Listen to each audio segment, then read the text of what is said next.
خاوتي خواتاتي اهلا وسهلا مرحبا بكم يا جماعة الخير مساء الخير عليكم زلف اللاون والسلام عليكم. J'espère que vous allez bien, j'espère que vous vous portez bien. L'Algérie va-t-elle nettement mieux, comme le prétendent les dirigeants de l'actuel régime aux commandes du pays? Est-ce que l'Algérie se porte mieux? Est-ce qu'elle est beaucoup plus riche? Est-ce qu'elle est beaucoup plus stable? Est-ce qu'elle est est-ce qu'elle bénéficie d'une configuration économique et politique nettement plus rassurante? Est-ce qu'elle est plus prospère aujourd'hui que par rapport à hier? C'est ce qu'on va répondre à cette question. On va répondre à toutes ces questions avec un constat très clair. Les chiffres ne mentent pas. La nouvelle Algérie qui prétend c'est une Algérie riche, une Algérie prospère, que l'Algérie d'avant c'était l'oligarchie, c'était le vol, c'était la pauvreté. Tout ce discours repose malheureusement sur du mensonge. Je dis bien du mensonge. On va prendre deux critères pour évaluer la situation de l'actuelle nouvelle Algérie et pour la comparer avec l'ancienne Algérie. Vous avez bien compris que la nouvelle Algérie, c'est celle qui est née post-Hirak, à partir de décembre 2019, avec l'arrivée au pouvoir de Abdelmadjid Tebboune. L'ancienne Algérie, c'est l'Algérie de Bouteflika, du régime Bouteflika, de 1999 à 2019. Nous allons prendre deux critères, qui sont les deux critères qui peut-être résument ou illustrent la richesse d'un pays. Comme d'abord les réserves de change. Les pays riches, ce sont les pays prospères. Quand on est riche, on est prospère, on a des économies. On a des économies, c'est-à-dire on a ce qu'on appelle des réserves de change. C'est-à-dire on est tellement riche et prospère qu'on gagne de l'argent et on cache son argent dans un fonds qu'on appelle les réserves de change. Le deuxième critère que nous allons utiliser, c'est les investissements étrangers. Un pays riche, un pays prospère, un pays stable, un pays sur la voie du développement ou un pays qui se développe, c'est un pays qui attire les investissements étrangers. Vous le savez, il n'y a pas de débat là-dessus, c'est une évidence. Sans investissement étranger, on ne peut pas créer des richesses, on ne peut pas développer un pays. Il n'y a aucun pays au monde qui s'est développé sans investissement étranger. Regardez la Corée du Sud, regardez la Chine, regardez les pays émergents comme la Turquie, comme le Vietnam, comme les futurs, les dragons comme la Malaisie, l'Indonésie. Tous sont en train d'émerger, ou là tous sont devenus des grandes puissances, ou des puissances régionales et mondiales importantes grâce à l'apport de l'investissement étranger, c'est-à-dire ces capitaux, des milliards et ces milliards qui viennent de l'étranger pour être injectés dans l'économie locale. Alors, allons-y, commençons par les réserves de change. En ce moment, on peut voir, si on prend la cartographie des pays les plus riches, ou là, les pays qui ont des grandes réserves de change, ce sont des pays majoritairement riches. Par exemple, la Russie, elle a 580 milliards de dollars de réserves de change. C'était les derniers chiffres à la fin de l'année 2023. Quand on prend par exemple l'Arabie Saoudite, des réserves de change de 480 milliards de dollars. L'Inde, 570 milliards de dollars. La Chine, c'est les réserves de change les plus importantes du monde, 3310 milliards de dollars. La Suisse, 920 milliards de dollars. Les États-Unis, 710. Le Brésil, 320. Singapour, 300 milliards de dollars. La Corée du Sud, 420 milliards de dollars. Ça, c'est des réserves de change. Ce ne sont pas des fonds souverains, mais des fonds d'investissement. Attention, on va faire la différence. Les Émiratis, par exemple, n'ont pas officiellement des réserves de change, mais ils ont des fonds d'investissement. Dubaï, Abu Dhabi. Le fonds d'investissement d'Abu Dhabi, par exemple, à lui seul, dépasse les 990 milliards de dollars. Ça, c'est un fonds d'investissement. C'est-à-dire, c'est un fonds où l'argent n'est pas caché, n'est pas à l'état stationnaire, on n'a pas mis de l'argent, on n'a pas caché de l'argent dans des réserves sans les exploiter. Un fonds d'investissement, c'est de l'argent qui est exploité, qui est investi et qui ramène des intérêts ou là on peut perdre de l'argent comme on peut gagner. C'est de l'argent qui sert à financer des investissements. On en reparlera plus tard. Prenons le cas de l'Algérie, qui me rejoue les réserves de change. On avait des réserves de change plus importantes que le PIB du pays. À l'époque de Bouteflika, on avait des réserves de change, l'ancienne Algérie, qui étaient supérieures au PIB. Le PIB, c'est la richesse nationale annuellement créée. C'est la valeur des biens et des services qui sont créés par les résidents d'un pays sur le territoire national. Ça, le PIB, c'est la richesse annuellement créée. En 2009, par exemple, on avait 137 milliards de dollars de PIB, mais on avait 147 milliards de dollars de réserves de change.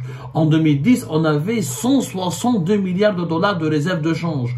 En 2011, on avait 193 milliards de dollars de réserves de change. Et notre meilleur record, c'était 2012-2013, avec 2012, on avait 205 milliards de dollars de réserves de change et 2013, 217 milliards de dollars de réserves de change. Alors que le PIB de l'Algérie, la richesse annuellement créée en Algérie à l'époque, en 2012 et en 2013, elle était entre 209 milliards de dollars et 210 milliards de dollars. On était méga riches. On avait 200 milliards de dollars de richesse et on avait des réserves de change de plus de 200 milliards de dollars. C'était quand même important et l'Algérie était classée à l'époque parmi le top 20 des pays qui avaient d'importantes réserves de change. Les réserves de change en 2014, 178 milliards de dollars, 144 milliards de dollars ont commencé à fondre à partir du choc pétrolier de 2014. Je vous rappelle qu'entre 2014 et 2016, les prix du pétrole ont commencé à chuter avec l'arrivée sur le marché mondial du pétrole de schiste. Et les problèmes et l'offensive américaine avec le gaz de schiste et le pétrole de schiste, les États-Unis d'Amérique ont volé la vedette à l'Arabie Saoudite et à la Russie en devenant le premier producteur mondial de l'or noir. Le prix du pétrole a chuté entre 60 et 65% à peu près entre 2014 et 2016. Les réserves de change commencent à baisser jusqu'à arriver à 63 milliards de dollars en 2019. Ceci dit, quand le régime de Bouteflika part et s'effondre, le pays a quand même 63 milliards de dollars de réserves de change. Donc, à l'époque du régime de Bouteflika, dans l'ancienne Algérie, on était riche. Sur le papier, attention, sur le papier, parce que la richesse, encore une fois, nous en avons déjà parlé, c'est une définition complexe. La richesse, elle se crée, elle ne s'hérite pas. Elle ne se lègue pas. La véritable richesse, c'est le taux de croissance économique, c'est le PIB. Même si le PIB de l'Algérie restait faible par rapport à un pays d'une 40 millions d'habitants, par rapport à ses potentialités, par rapport à ses possibilités, mais dans l'ancienne Algérie, on avait quand même un certain niveau de richesse appréciable. On arrivait à avoir un PIB plus ou moins intéressant et on avait des réserves de change. Les réserves de change, c'est une richesse. Ce n'est pas une richesse qui est créée, mais c'est une richesse qui est cachée. Ce sont des économies qu'un pays peut les utiliser en cas d'urgence, comme il peut les utiliser pour financer son développement, pour assurer sa sécurité. Donc, c'est une source de richesse. Nous étions en tout cas plus prospères.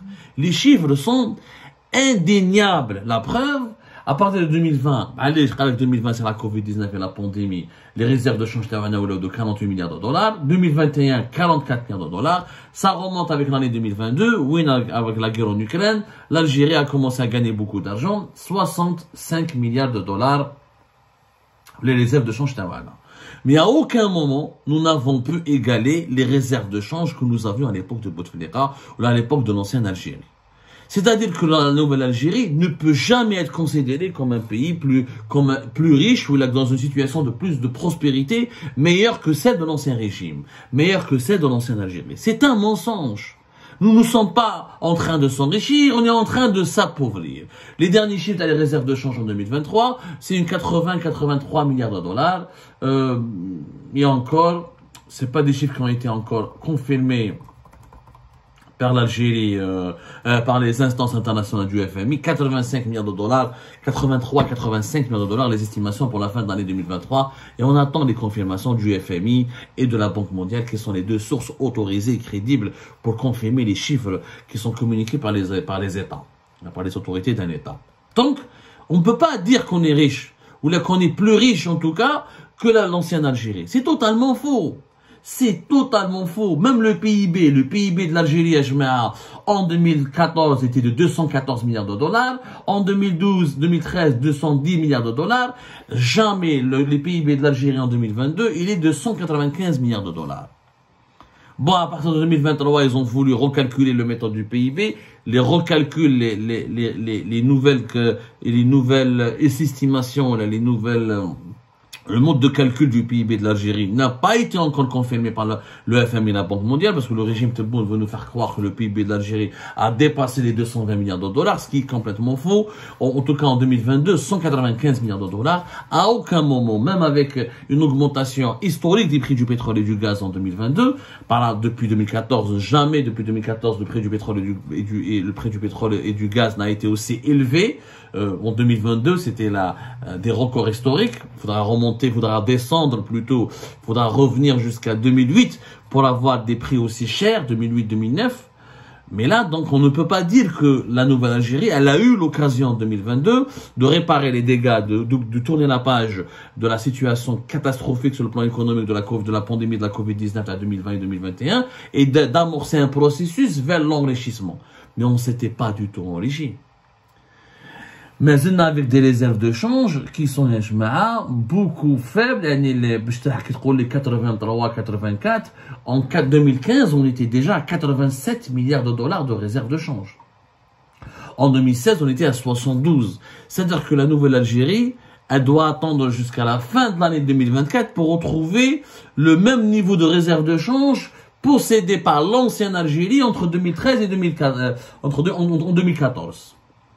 Donc, on n'est pas en train, en 2014, on avait plus d'argent qu'en 2024 et en 2023. C'est ça la réalité, c'est que nous sommes en train de s'appauvrir. On n'est pas du tout en train de s'enrichir. La catastrophe. L'autre indicateur, les investissements étrangers. Ah, là, ça va faire très mal. Là, les chiffres sont tout simplement. Les investissements étrangers. En 2009, l'Algérie a attiré plus de 2,7 milliards de dollars d'investissements étrangers. 2,7 milliards de dollars. En 2010, 2,3. En 2011, 2,5. 2012, 1,5. 2013, 1,6. Ensuite, 2014, 1,5. Le choc pétrolier de 2014 a fait baisser à 540 millions de dollars les investissements étrangers. Ça remonte à partir de 2016, 1,6 milliard de dollars. 1,2 milliard de dollars en 2017. 1,4 milliard de dollars en 2018. 1,1 milliard de dollars en 2020. Et ça chute avec le régime Tebboune. En 2021, les investissements étrangers étaient de 870 millions de dollars. Et en 2022, même pas 80 millions de dollars d'investissements étrangers. Jamais nous nous sommes retrouvés avec un chiffre aussi bas, avec des statistiques aussi ridicules, mais à peine l'équivalent de 80 millions de dollars d'investissements étrangers en 2022. Alors qu'en 2009, on était à 2,7 milliards de dollars. Donc l'ancienne Algérie n'a jamais provoqué autant une hécatombe aussi dangereuse, aussi cruelle en matière d'investissement étranger. À l'époque, on a tiré davantage d'investissements étrangers. Et on a le chiffre le plus bas à l'ancienne Algérie, c'était 2015, 540 millions de dollars. Mais là, avec la nouvelle Algérie de Tebboune, on est à 80 millions de dollars d'investissements étrangers. Ça veut dire que les étrangers n'investissent plus en Algérie. وراهم هادو les investissements, وراهم هادو الوعود الكاذبة, وراهم هادو les richesses que vous nous avez promis de créer. Avec quoi vous allez les créer sans qu'il y ait des investissements étrangers. Une chute terrible de 2,7 milliards de dollars en 2009 à 80 millions de dollars en 2022, c'est-à-dire en l'espace de pratiquement 15 ans, voilà. C'est une chute de plus de 100%, c'est une chute de 200%. C'est extraordinairement grave. Le pays n'attire pas les capitaux étrangers. Et ces réserves de change sont en train de fondre. Donc il n'y a jamais eu d'amélioration de la situation économique. L'Algérie, d'après le Hirak, ne se porte pas du tout bien. Au contraire, elle est en train de s'appauvrir, elle est en train de gagner moins d'argent, alors qu'elle a beaucoup plus de population. Aujourd'hui, je rappelle qu'en 2024, on sera 47 millions d'habitants. En 2024, on sera 47 millions d'habitants. C'est quand même pas n'importe quoi. On a terminé l'année 2020, en 2023, on est passé à 46 millions d'habitants. Donc c'est quand même un pays on a de plus en plus d'habitants avec de moins en moins de richesses pour développer ce pays, pour répondre aux besoins de ses habitants. La connerie des investissements étrangers. Pourquoi les investissements étrangers ont tellement baissé? Parce qu'avec le régime Tebboune, il s'est disputé avec tout le monde. Le régime Tebboune a de très mauvaises relations avec les pays occidentaux. Très mauvaise relation avec les pays du Moyen-Orient. Regardez dans l'Arabie Saoudite et les Émirats. Nous avons de très mauvaises relations avec eux, alors qu'à l'époque de Bouteflika, on avait d'excellentes relations. Ça nous a permis d'attirer des capitaux émiratis, des capitaux saoudiens. Et on avait des relations stables avec les Occidentaux. On a attiré les capitaux américains et européens, notamment dans le secteur des hydrocarbures. Mais aujourd'hui, on n'attire plus rien. Catastrophique. Regardez la différence entre l'Égypte et l'Algérie. Récemment, au mois de février 2023, l'Égypte, qui ont des bonnes relations avec les Émirats, les Émiratis vont investir 35 milliards de dollars en Égypte. L'Égypte en ce moment vit une crise économique terrible à cause du problème politique à Gaza, à cause, à la belle comme l'Égypte, elle a 3 ressources de devises. Le tourisme, le canal de Suez et sa diaspora qui lui exporte depuis l'étranger. Elle a de l'industrie, etc. Mais elle n'a pas une économie très industrialisée pour pouvoir l'exporter beaucoup. Là, le canal de Suez, elle a perdu beaucoup d'argent. On estime de 400 millions de dollars par mois qui sont en train d'être perdus à cause de ce que les Houthis au Yémen ont torpillé. Ils ont attaqué les navires commerciaux qui traversaient la mer Rouge et le canal de Suez. Il y a beaucoup d'actes de piratage. Du coup, les grands armateurs ne veulent plus passer par pour la sécurité de leurs navires et de leurs équipages, pour éviter des prises d'otages, etc. Ils ne veulent plus passer par la mer Rouge et par le canal de Suez, donc provoquer beaucoup de pertes financières pour l'Égypte. La diaspora égyptienne envoie de moins en moins d'argent. Elle a baissé ses envois vers l'Égypte parce que la monnaie égyptienne a été dévaluée. Donc il y a un problème au niveau du change, etc. Donc les Égyptiens préfèrent passer par le circuit informel et pas par le circuit bancaire, ce qui fait perdre de l'argent à l'État égyptien. Et le tourisme, à cause de la situation sécuritaire et depuis fin 2023 avec les attaques du Hamas et la guerre à Gaza, les gens ne viennent pas en Égypte, notamment dans les stations balnéaires de Sharm el-Sheikh au bord de la mer Rouge. Une baisse importante de la fréquentation touristique. Les Égyptiens, l'Égypte qui est endettée en ce moment à 165 milliards de dollars, elle est en train d'étouffer économiquement. Mais regardez, grâce aux bonnes relations de l'Égypte avec les Émirats et les Saoudiens, les pays du Golfe sont en train d'investir pour aider l'Égypte. Les Émiratis ont décidé d'investir 35 milliards de dollars à travers leur fameux fonds souverain d'Abu Dhabi, le ADQ, le fonds d'Abu Dhabi, c'est le fonds d'investissement d'Abu Dhabi, le ADQ, 35 milliards de dollars dans une nouvelle ville qui va développer faire la Sal Hikma au niveau des côtes méditerranéennes. où les Émiratis veulent créer une nouvelle station balnéaire, des zones industrielles, une zone économique importante au niveau des côtes méditerranéennes de l'Égypte. Les Saoudiens, jusqu'à fin 2023, ils avaient investi 32 milliards de dollars aussi en Égypte. Voilà un pays qui attire, qui profite de ses bonnes relations avec les riches monarchies du Golfe pour développer son pays. Et regardez le régime égyptien, qui est une dictature comme le régime algérien. Ce n'est pas une démocratie. Il y a 60 000 détenus politiques en Égypte. On en parle quand même. C'est quand même énorme. Donc c'est une dictature, pas de liberté, pas de démocratie. Mais l'Égypte a une doctrine au niveau des relations internationales beaucoup plus intelligente que celle du régime algérien. Tu pars pas te disputer avec les pays les plus riches de la planète. Les pays les plus riches du monde arabe et du monde musulman, c'est l'Arabie Saoudite et les Émirats. L'Algérie a de très mauvaises relations, surtout avec les Émirats, de relations de quasi-rupture, et de mauvaises relations avec l'Arabie Saoudite. La conséquence, c'est que personne ne veut investir chez nous. C'est pas les Mauritaniens ou les pauvres Tunisiens ou les Libyens qui sont divisés ou les Soudanais qui sont en guerre qui vont investir chez nous. Ce sont des pays riches comme les Saoudiens ou les Émiratis ou les Koweïtiens. Mais comme nous avons de très mauvaises relations avec les monarchies du Golfe, à cause de la politique assez brutale et agressive, et je ne sais pas comment le régime Tebboune a érigé au rang de priorité la politique anti-émirati par exemple. Les Saoudiens, c'est les amis des Émiratis, les Koweïtiens sont amis avec les Émiratis, nous sommes amis avec les Qataris, mais ils n'ont rien investi chez nous. Moi, j'aimerais bien voir qu'est-ce que les Qataris ont investi chez nous et regarder ce que les Qataris ont investi ailleurs dans d'autres pays, y compris en Égypte, avec lesquels ils ont des problèmes politiques importants, par exemple. Donc, au niveau des investissements, parce que nous avons de gros problèmes. Le Qatar, par exemple, va investir en Égypte depuis 2022. Il a décidé d'investir 4,5 milliards de dollars. Alors que le Qatar et l'Égypte avaient de très mauvaises relations de 2017 à 2021 pratiquement. Il y a une petite réconciliation qui a commencé à partir de 2022. Nous n'avons, avec le régime Tebboune, on n'a pas su attirer les investissements étrangers. Donc nous n'avons pas su créer des richesses. Sans investissements étrangers, sans des capitaux, parce qu'on ne peut pas, aucun pays ne s'est développé avec ses propres capitaux. Tu as besoin d'investissements pour créer des emplois, pour créer des zones économiques, pour développer ton pays, pour financer les infrastructures, pour attirer les touristes, pour développer des entreprises, pour pouvoir exporter, pour pouvoir importer à des prix intéressants. Tout cela passe par les investissements étrangers. Et si on avait vraiment de l'argent, on aurait eu des bonnes réserves de change. On n'a même pas 80, on n'a même pas 100 milliards de dollars de réserves de change. Alors que, à l'époque de l'ancienne Algérie, on avait des réserves de change jusqu'à 217 milliards de dollars jusqu'à 2013.